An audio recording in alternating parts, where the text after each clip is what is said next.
Teoría del conocimiento. Módulo 3. Título 2. A.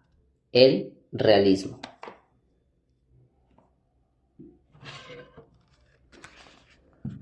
Definimos como realismo la posición epistemológica que afirma la existencia de cosas reales, independientes de la conciencia. Dentro de esta posición hallamos diferentes modalidades. La primitiva, tanto histórica como psicológicamente, es el realismo ingenuo. Este realismo no se haya influido aún por ninguna reflexión crítica. Acerca del conocimiento, el problema del sujeto y el objeto no existe aún para él.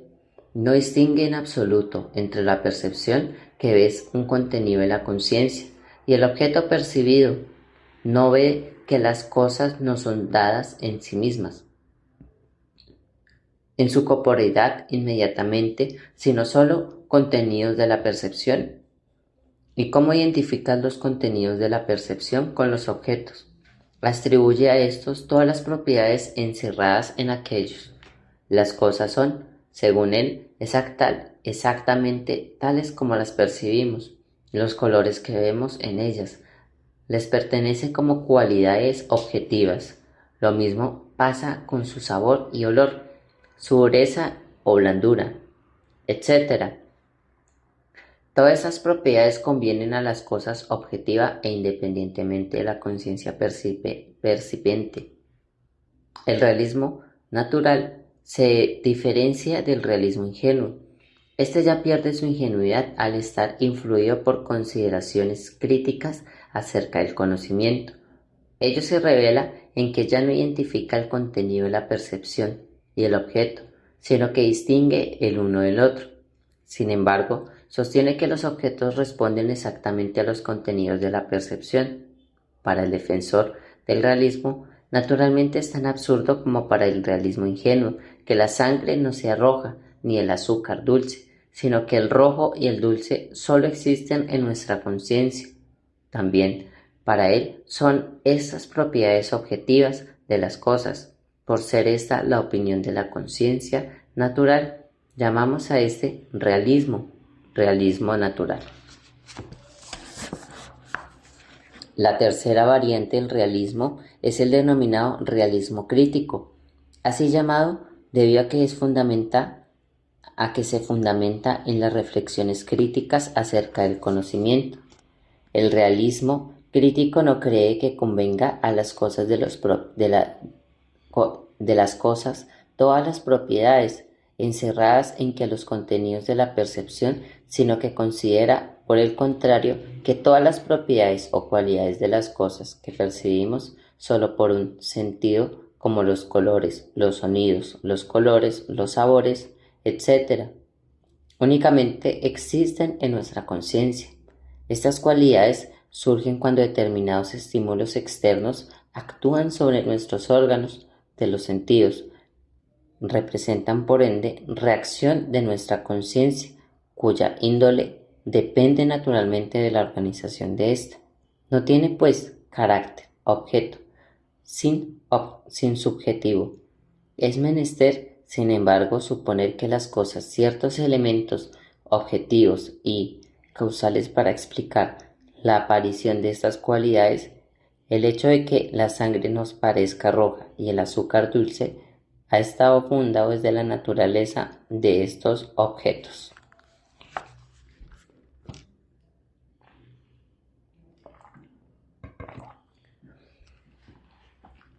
Ya en la filosofía de la antigüedad aparecen las tres variantes del realismo. El realismo ingenuo corresponde a la posición general durante el primer periodo del pensamiento griego, pero ya en Demócrito 470 a 370 tropezamos con el realismo crítico. Según Demócrito, solo hay átomos con propiedades cuantitativas. De aquí se infiere que todo lo cualitativo debe considerarse como adicción de nuestros sentidos, el color, el sabor y todo lo demás, que los contenidos de la percepción presentan además de los elementos cuantitativos del tamaño, la forma. Deben cargarse a la cuenta del sujeto. Esta doctrina en Demócrito no logró. Sin embargo, imponerse en la filosofía griega, una de las principales causas de ello debe verse en la gran influencia ejercida por Aristóteles. Este sostiene, al contrario que Demócrito, el realismo natural. Aristóteles opina que las propiedades percibidas convienen también en las cosas independientemente de la conciencia cognoscente. Esta doctrina mantuvo su predominio hasta la Edad Moderna.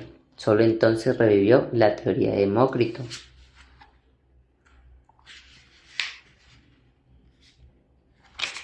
La conciencia de la naturaleza fue la que favoreció esta resurrección.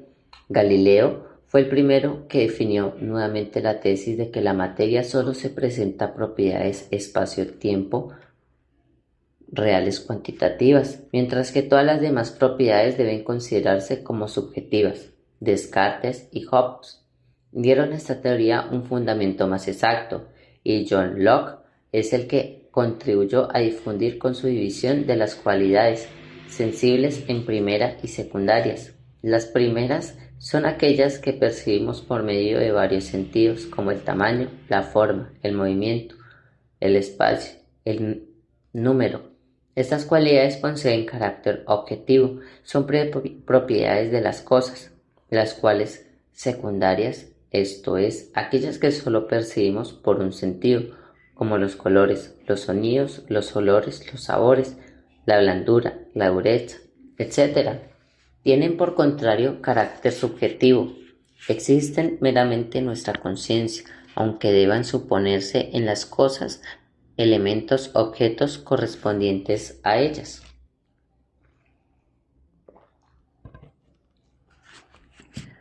A partir de este breve repaso histórico, se deduce que el realismo crítico fundamenta sus afirmaciones acerca de las cualidades secundarias en razones provenientes de las ciencias de la naturaleza. Es la física quien, en primera instancia, se las brinda. La física concibe el mundo como un sistema de sustancias definidas de un modo puramente cuantitativo, nada cualitativo. Tiene derecho de ciudadanía en el mundo físico, sino que todos los cualitativos expulsados de él, también las cualidades secundarias. El físico, sin embargo, no las elimina simplemente, aunque considera que sólo surgen en la conciencia, las concibe causadas por procesos objetos reales. Así, por el ejemplo, las vibraciones del éter constituyen el estímulo objeto para la aparición de la sensación de color y claridad. La física moderna considera las cualidades secundarias, según esto, como reacciones de la conciencia a determinados estímulos, los cuales no son las cosas mismas sino ciertas acciones, cuáles de las cosas sobre los órganos de los sentidos. El realismo crítico halla en la filosofía nuevos motivos y razones. La filosofía deja en claro que tampoco las acciones de las cosas son percibidas en forma inmediata por nuestros órganos sensoriales. El hecho de que los estímulos alcancen los órganos de los sentidos no significa que sean ya conscientes. Necesitan pasar primero por estos órganos o por la piel para llegar a los auténticos nervios transmisores de las sensaciones. Estos nervios los transmiten al cerebro. Si nos presentamos la estructura extremadamente complicada del cerebro, es poco probable que el proceso que surge finalmente en la corteza cerebral como respuesta a un estímulo físico tengan aún alguna analogía con este estímulo. La psicología, finalmente, provee el realismo crítico con argumentos de peso. El análisis psicológico del proceso perceptivo indica que las sensaciones en sí mismas no constituyen las percepciones. En toda percepción existen ciertos elementos que no deben considerarse simplemente como reacciones a estímulos objetos, esto es, como sensaciones, sino como acciones de la conciencia percipiente. Si cogemos, por ejemplo, un trozo de yeso, no tenemos meramente la sensación de blanco y la sensación de peso y suavidad determinados, sino que adjuntamos también al objeto yeso una forma y extensión predeterminadas y le aplicamos además determinados conceptos como los de las cosas y propiedad. Estos elementos del contenido de nuestra percepción no pueden reducirse pura y simplemente a estímulos objetos, sino que representan adicciones de nuestra conciencia, aunque esto no pruebe todavía que esas adicciones deban considerarse como producto puramente espontáneos de nuestra conciencia y que no exista ningún nexo entre ellos y los estímulos objetos. Semejantes descubrimientos psicológicos hacen en todo caso sumamente inverosímil la tesis del realismo ingenuo, según la cual nuestra conciencia reflejaría simplemente como un espejo las cosas exteriores.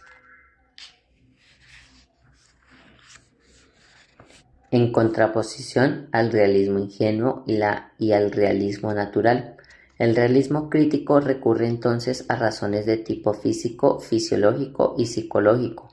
Estas razones no poseen, sin embargo, un carácter absolutamente convincente, sino solo un carácter de probabilidad.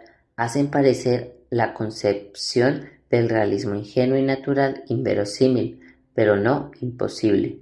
Y en efecto, debemos decir que el realismo natural ha encontrado recientemente una defensa que se funda en todos los medios de fisiología y la psicología moderna.